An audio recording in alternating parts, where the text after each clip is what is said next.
Welcome to the SARE Ladies podcast.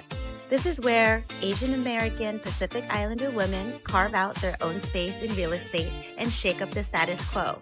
Join your hosts, Anita Wong and Ashley Cow, as they dive deep into bold strategies, personal growth, and everything it takes to own it.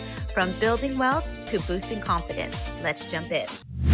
Welcome to the season 6 of the SARE Ladies podcast. I'm your co-host, Ashley Cow, commercial mortgage lender, investor, recovering tech employee, and here with a special announcement. I'm pregnant. Woo! Trying to pretend I haven't known for many weeks. Surprise, Anita. You knew. Congratulations, Ashley. Yeah, thank you, Anita. I know that we've talked about I've been sharing with you my IVF journey for quite some time, and so I was excited to hear from you that you wanted to do an episode like this, because I think it's an episode that will resonate with a lot of people and hopefully help some people who are thinking about the IVF journey or whatnot, or just fertility in general. I think is a topic that probably doesn't get talked about a lot, and or maybe it does, but I wanted to share my journey and my story to hopefully help our listeners who are thinking about this as well. I just feel tremendously honored that you want to talk about it on this podcast. I know that we kind of been, I was like, ooh, that would be really great, because it's something I don't know a whole lot about, is, what it is like to go through the IVF journey. Of course, I have some friends, but I just, not talked about. I think even there's so many different types of, ways to get to point B that, it's such a different journey, even though, we may end up at point B, together. Mm-hmm. So, I'm just excited that you're here to talk about it. And it's not something that we traditionally do. We'll talk about real estate related things, but I think, just shedding just some personal light and talking about this topic is going to be really fun. And so let's just start from the beginning. Let's, take us back to when you started the IVF process. Like, where were you in life? Where was this thought process? Where did it start from? Yeah, so I'll share a little bit of background first. So before I decided to do the IVF, I tried other procedures to get pregnant, because IVF is obviously a very intensive, very clinical process. Um, and so, some background: I am in a same-sex relationship, so I can't, like the straight people in my life, I can't get knocked up and be pregnant. So I have to think about and plan for pregnancy and all that. And so um, when I first thought about it, obviously you want to try the least invasive ways. So I did try, intrauterine insemination. So I guess people call it the turkey baster method. Um, and that is a less intrusive way to try to get pregnant. And I did try that a few times with no success. And so, around that process, there are some tests that you do to make sure like you have the right environment and all that stuff for the process. But, it is a very, it's like, the chances of it are not very, I guess, scientific. It's more like if it happens, it happens type of thing. So I tried that a few times with no luck. And from there, I decided, okay, maybe I need to take more like extreme measures to increase my chances of getting pregnant. And so I went to a fertility clinic and did a consultation with them. And they suggested, because of my age, that before I started the IVF process, I should freeze my eggs. And so the reason behind that is I want multiple children. So I want at least 2 children. And so they said, if we do IVF right now and you get pregnant, that means that it sets you back a couple years before you can try again. Right. And so that means that your eggs are older and you're getting closer to the time where it's harder for you to get pregnant because you're older. And so, um, so instead of going straight to IVF, I decided, okay, I'll freeze my eggs and collect a whole bunch of eggs, hopefully, turn them into embryos, and then save those embryos for multiple IVF process or multiple IVF sessions. And so, I think I was blessed at the time when I was freezing my eggs to be working for a company that provided really good benefits for it. So I worked at Google or Waymo, and their fertility benefits were probably one of the best ones in the Bay Area. So I was able to essentially do multiple cycles of egg retrievals, and not have to pay out of pocket. I just had to meet my deductible, and that's it. And so I think I went through like, I think it's 7 retrieval cycles, which is a lot. Like, A lot. and so the retrieval cycles is like, it's based on your period and your menstrual cycle and all that stuff. And it is there's a lot of medication and hormones that you have to inject in order to retrieve those actual eggs and stuff. And so I went through 7 cycles because the goal is to try to get as many as possible. And then once you collect all that you feel like you've collected, you can now turn them into embryos and test them to see if they're viable to keep and use for the IVF process. And so instead of me retrieving and turning them into embryos each cycle, it was more costly to do that. It was better for me to just do a whole bunch of retrievals, collect as much as possible, and then um, turn them into embryos all at once. So it was more cost efficient that way. And so I was lucky enough to have most of my benefits cover these egg retrievals. My first retrieval, there was like 6 eggs that I retrieved. And I was like, oh, great. But then they test those eggs and make sure that they're viable, and only one turned out to be viable. And so I was like, okay, now I got to do another cycle to try to get more. My next cycle was like 3. One was viable, and then, or no, none were viable. So then I kept doing all these cycles to try to get more viable eggs to turn into embryos. And so through those 7 cycles, I only pretty much got 2 viable embryos. And so Wow. that was really, really challenging because you're like putting your body through like hell with all these like hormones and all that stuff. And to go through the process and not get anything was just like so discouraging. I think my last 2 cycles, I pretty much retrieved nothing.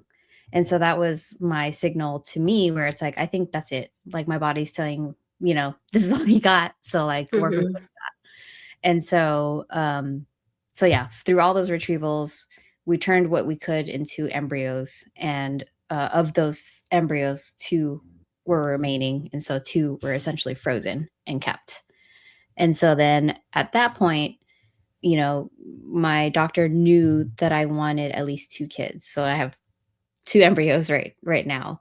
And so I was like, Mhm. is there a way for me to increase my chances of like the first IVF cycle being successful? And so she suggested something called a mock cycle. And so what a mock cycle is you're pretending that you're going through the IVF process.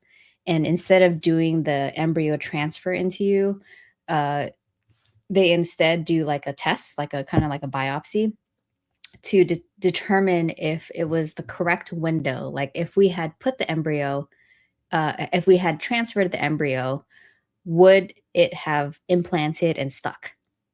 And so they can kind Mm. of figure out like a 12-hour window of when that prime time is.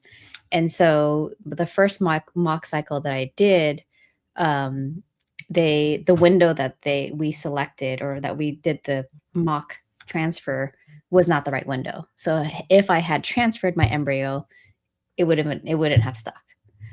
And Wow. so I was really grateful for her to suggest something like this. And she said usually a mock cycle is usually not suggested until you have one failed IVF transfer.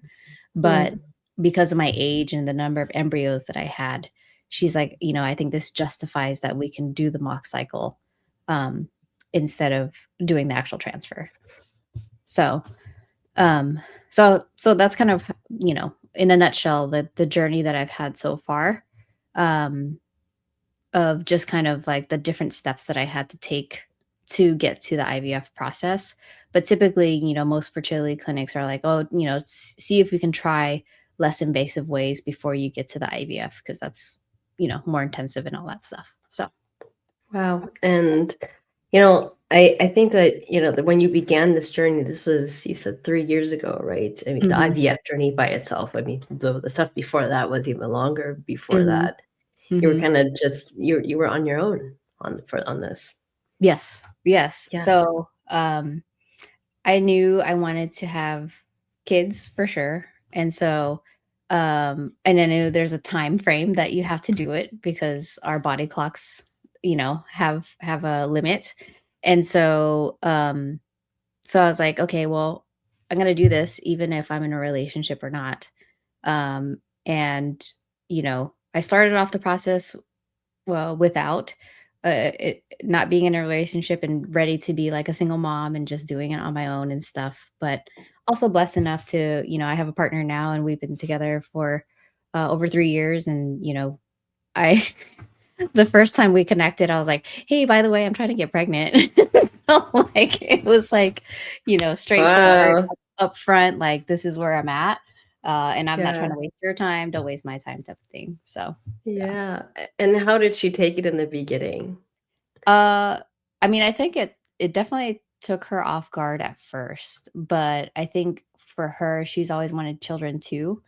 She's Mm. never wanted to carry or anything like that, but she's always wanted to have kids. And so I think she understood that, we're all at a certain age and stuff that we need to start thinking about this stuff. And so I think it was definitely a harder conversation in the beginning, but over time, I think it was just, we're excited. We got, we're talking about our future together and having a kid as part of that picture and stuff. So, Oh, that's great. I mean, I'm glad it definitely all worked out. And so I mean, just to clarify for listeners, so you did have a donor, yes, right? yes.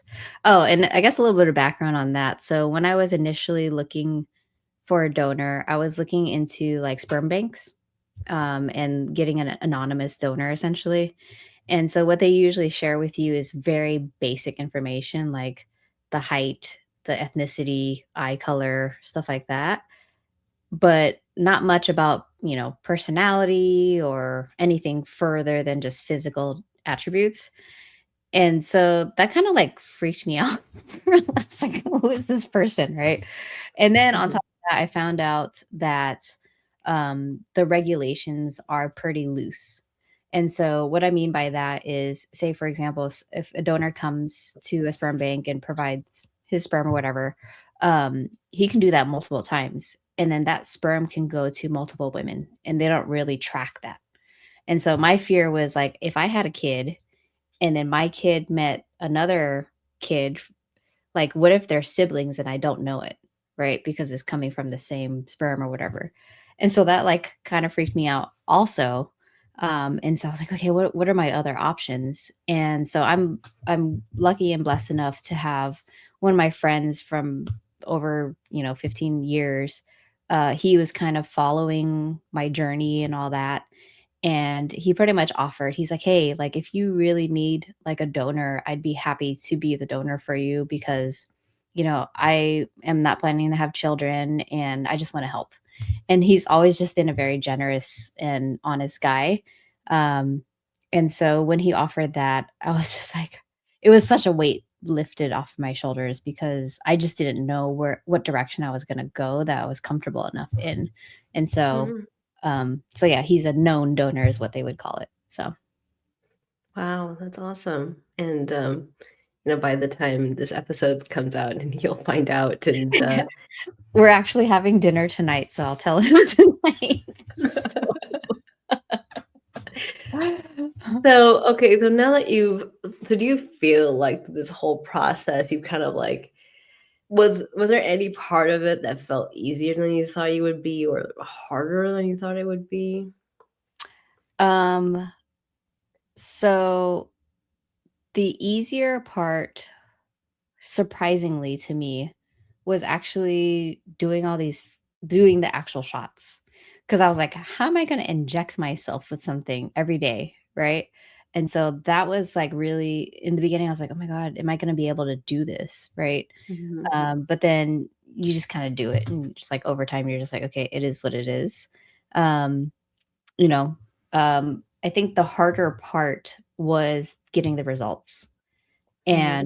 And, some of those cycles, those results were I was single. So I was like, "Who do I like, oh, this sucks." Like, Mm. I got these results and I have nobody to share this, like, sadness with. And so, Mm. like, I thought that was kinda sucky, but, you kinda just try to figure it out and move on and kinda keep going and stuff. But I think that was the hard part. And then, I would say the other hard part, which I'm sure people talk about, is just you're injecting yourself with hormones. And so, I mean, like, you're moody as hell. And so, like, I get moody about, like, dumb stuff. Like, I ran out of almond milk, and I'd be, like, so devastated that I'm out of almond milk, and I'm like, "Why am I so sad about this? Why can't I just go to the store and buy another one?"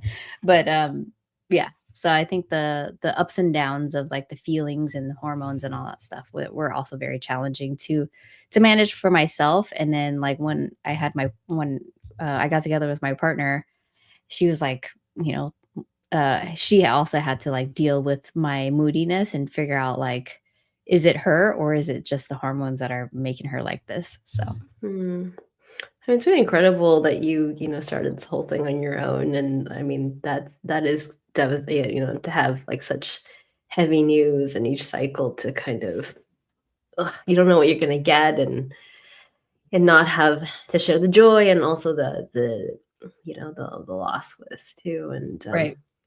and you went through 7 cycles, and you just, like, kept It's a going lot. at it too. Yeah, That's it's a lot. Yeah, wow, that's quite incredible, and so, I guess, let's talk about I guess maybe the elephant in the room, but let's talk about the financial side of IVF. Um, I mean, if you would like to share, let us know how many, like, a ballpark estimate about how much this whole process kinda costs for you, and, what advice would you give someone budgeting for this journey? Man, so surprisingly, the actual IVF, transfer, like, process is not as costly. So it's probably, like, with all the medications and everything, you're probably, like, at, like, ten to $13,000, is what I paid. And then, uh, the mock cycle that I did was actually more expensive than the actual IVF. And so the mock cycle was probably closer to, like, 18,000 or something like that. So, it adds up, especially if you have to do multiple, so I had to do 2 mock cycles. So that's $36,000, right? And then, I did the actual IVF, which is another $12,000. But Mhm. the more expensive procedure is the actual egg retrievals. And so, those are probably like 40 to $50,000 each retrieval. And Wow. so, like I said, I was working at Google at the time, and so they had really good benefits. So, um, all of those, or 6 of the 7 cycles, I think I was covered by Google. And then the last cycle was where I had to do the, everything out of pocket, and that was about, like, 40, $50,000. And and then like, the turn of the knife was that I didn't retrieve any freaking eggs from that cycle, and so it was just, yeah. Oh, woof. Yeah. Yeah. So I think so, for somebody planning this, I think it is good to talk to a fertility clinic, to figure out what the pricing looks like. Um, and then that gives you an idea of what you can plan for and all that stuff. But if, like, your spouse or you work for a company, or looking to transition to another company, look at the fertility benefits, because, um, you know, lots of tech companies, especially out here in the Bay Area, offer fertility benefits. Um, and then the other thing I'll mention, and I don't know too much about it, but I know that for 2026, there was, like, a new bill that was passed in California where large companies do have to offer some type of IVF benefit or fertility benefit to their employees. So I would definitely look into. I don't know the full details behind it, but something to look into to see if you can leverage a company's benefits to cover your costs. So Wow, that's crazy. Well, this pregnancy must be a sigh of relief, like that you just a sigh of relief, and yes. all the payments and you know the the prodding and all the injections that had to go on. It was you know finally coming to fruition. So I'm super happy for you, and yeah, and congratulations again. Yeah, thank you. Yeah, and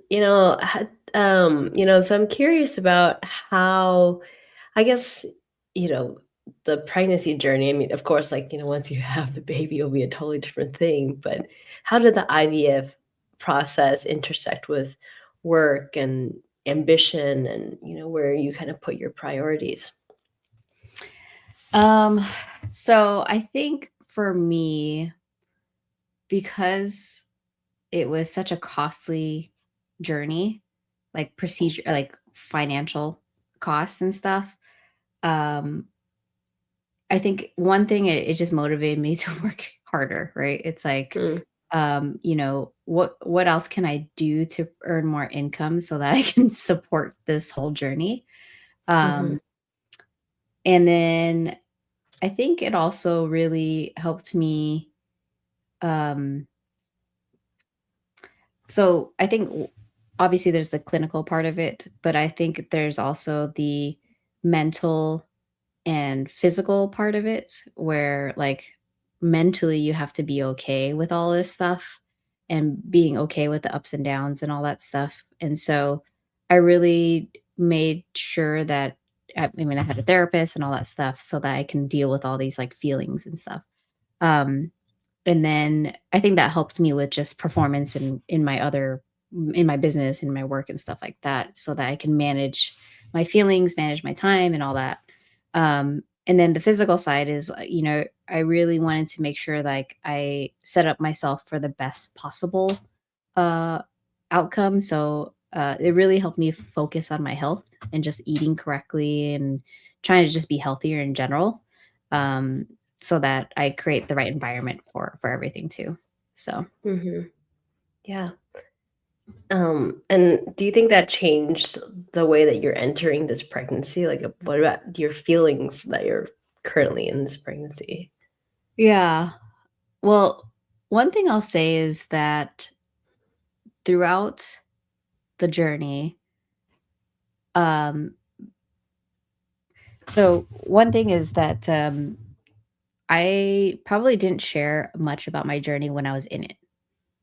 And Mhm, so I don't know if that was like a good thing or a bad thing. Maybe just because like I didn't know anybody else that was going through the process. And so I'm like, who am I gonna talk? Like nobody knows anything about this. And so who do I talk to? Um, and maybe in hindsight, I think it's always helpful to have a community, right? Or somebody to lean on and talk to who understands what you're going through. Um, and so uh, talking about where I'm at right now, it's like I wanna share it because I feel like if I heard somebody else talking about it, it made me feel more comfortable, like, "I'm not crazy, this is normal stuff," right? Versus, like, am I just overreacting or whatnot? Um, and then I would say so yeah, where I'm at right now is like I didn't want to announce anything in my first trimester because it took so long to get here. Like it was such a hard journey to get here that I was like, I don't want to jinx anything, right? I want to be closer to sure. And nothing's always for sure, but like I'm closer to for sure to sure now than I was, a few weeks ago.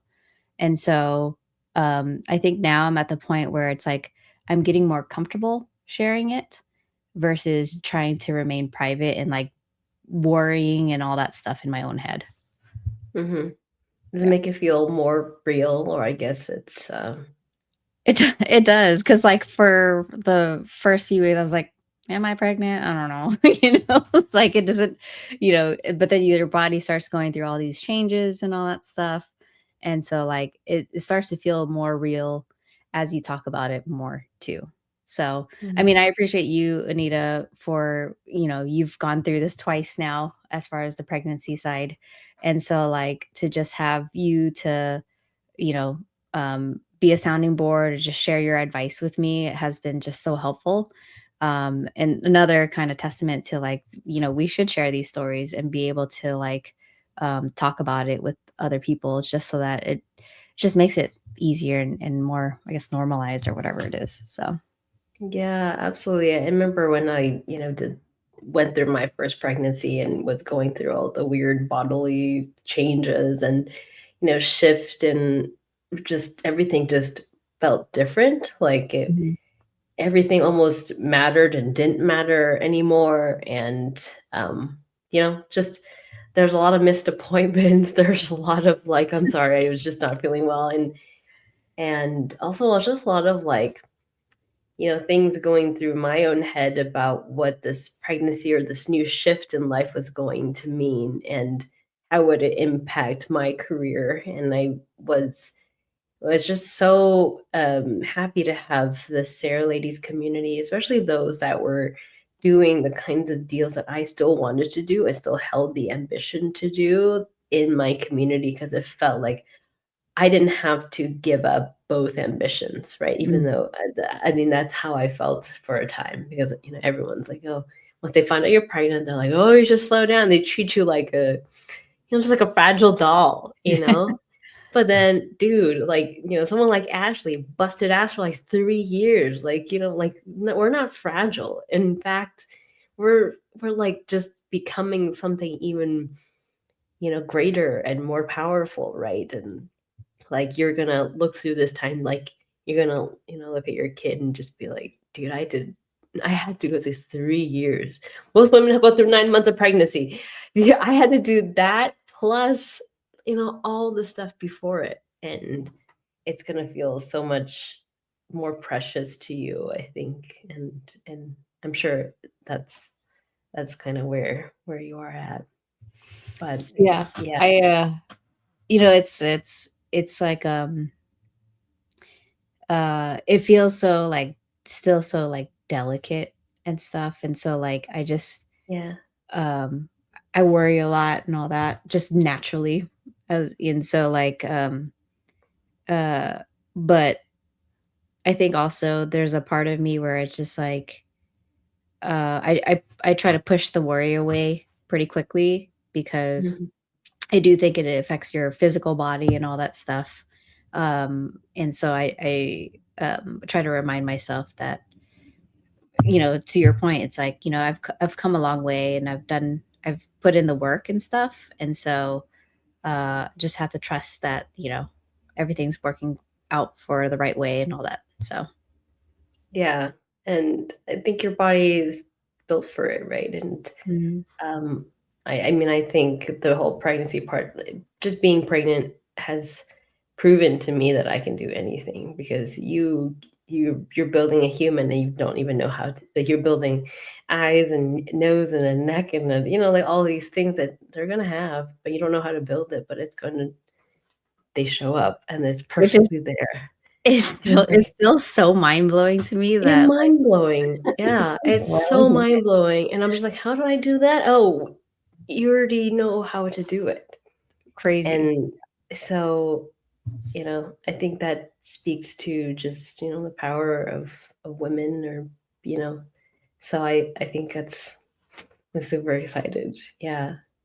And I also know it's just like, even though you have a great partner and a great husband who I could always share things with too, right? But it's also like another thing to, like you kind of have to like share it with someone who understands like Right. every nitty gritty part of it, Yeah, because you can't, I mean, that you can just say things to them, but they won't get it or they can't, they're not equipped to help you in that moment. So, I so agree. I always wanted to be a resource to you, even though I've never done the IVF process and I don't know.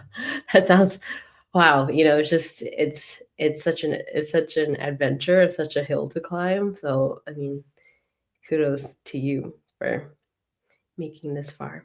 Cool. Well, yeah, thank you. I appreciate that. And you know, I uh obviously I'm not an expert at IVF or anything like that, but like you said, just sharing the Yeah. experience with somebody else.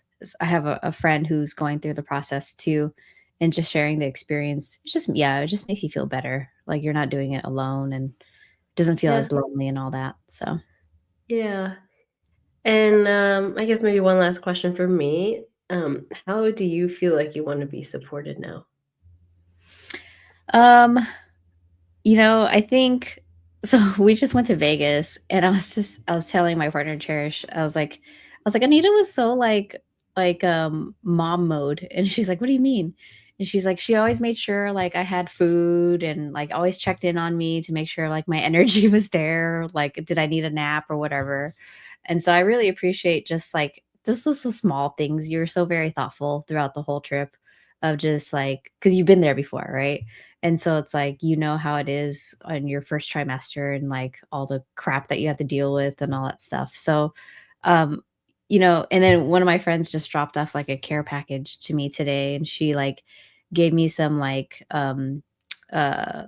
protein supplement stuff and some like pregnancy pants and all that stuff. So it's just like those little thoughtful things that I think are just sweet, but I mean, I don't expect any of that, and I appreciate people just, like, extending that, but I think more so is just, like, being able to just have a conversation with somebody who understands is, like, the best support you can get because It's it's true. it's like, "Let me just vent real quick on how, like, constipated I was the other day," right? So, Yeah. like I feel like going like, to having kids, like, you need to have, like it's like you need your own trauma group, you know what I mean? It's like you're bonded through trauma, you're like, "This weird thing's happening to my body, is this normal?" Yeah, Or, "Shit, I had to go through it yeah, today." And I think there's also, like, a level of support, I think, that, like, people have gone through and know how you need to be supported, you know what I mean? Like, I feel like people with not like, without kids will be like, "Oh, I'm gonna come visit you," and, like, all these things, and then you just kinda wanna be left alone, do you know what I yeah, mean? You're just like, that "I means just I wanna be have to left in host my." you. Yeah, I have to host you, I have to take you out to dinner, and then me, and now I'm just like, "Dude, just drop off food at my door and then leave," you know? Like, so Yeah, that's my show of love is my non-presence, but food at your door. yeah. Well, so I'm going to turn the question back to you because obviously you've gone through it twice. Like, what do you think were like the things that really helped you, especially like when it was, the tougher moments? Which tough moment. Maybe it's not one thing, right? It's like Ah, relative to each moment, but yeah, and yeah, it's ongoing. I Mhm, think even though now I have 2, like, the terrain just opens up. I feel like there's always something even though I feel like I've conquered it, there's a bit of routine just opens up to something new. And I'm always constantly just trying to find, ways around it, people that, have good, sound, honest advice and, just like share what worked for them, even though it may or may not work for you. But yeah, I think just like community has really helped. And then also, like, the lack of community also helps. I know that sounds kinda crazy, but mom groups, like, send me in a frenzy and, like, it stresses me out. Like, I feel like I am very selective with the people I trust, especially when it comes to giving advice about pregnancy or kids and things like that, because sometimes it's just, like, it can get way too chaotic and send you into even more I into into even more anxiety and worry, or, you're gonna pick and choose the right one and they're gonna lift you out of it. They're gonna be like, "How can I help?" and mhm, show up with the right solution. So pick and choose those, right? And the information that you choose to accept for yourself. No one knows your own body like you do. mhm, No one else. And so, you know, like if anyone tells you that they have the answers beyond your own understanding, like they're wrong. Get out of that group, or get, try someone else. And I think you obviously use that with caution. I'm not saying don't use doctors or anything. I'll say that with caution, but don't come at me, okay? Like, I'm not saying like go just trust your own instincts for all medical advice, but I'm just saying listen to your body, right? Mhm. Yeah. Yeah, I agree with that, and I think, even just, like, to this point, it's like, do what feels right for yourself, even though there's so much input everywhere. Mhm. And I'm more of a what feels right, and then I like data. And so I like research and data and all that stuff, and so, like, I think that always helps me with my decision making is, like, is there enough data around here to, like, really help me make this decision or not? So, Yeah, and, yeah, because, like, people's opinions isn't necessarily data, you know what I yeah, mean? yeah. I think that's how I used to make decisions, was based on, like, the agree like, just taking a poll about everyone around me, and then that's how I made decisions. That's also not a way to make a decision. Sometimes it works, like It does, and I think a lot of it comes from, like, immediate family, like, my mother or my grandmother trying to be like, Mhm, "I did this," and yeah, they had their own data point, but it doesn't necessarily work for today. So, mhm. yeah, just, protect your own peace, knowing your own body, right? So, yeah, Cool. I'm excited for you. Uh, so, I guess if you had one advice to leave for people going through IVF right now, what would you say to them before we head out? Um, I would say one piece of advice. So I would say, it does require some planning, right? And so like mentally and physically. So I would just, try to understand how the whole process before you get into it, obviously. Um, just because, and you'll never fully understand until you get into it as well.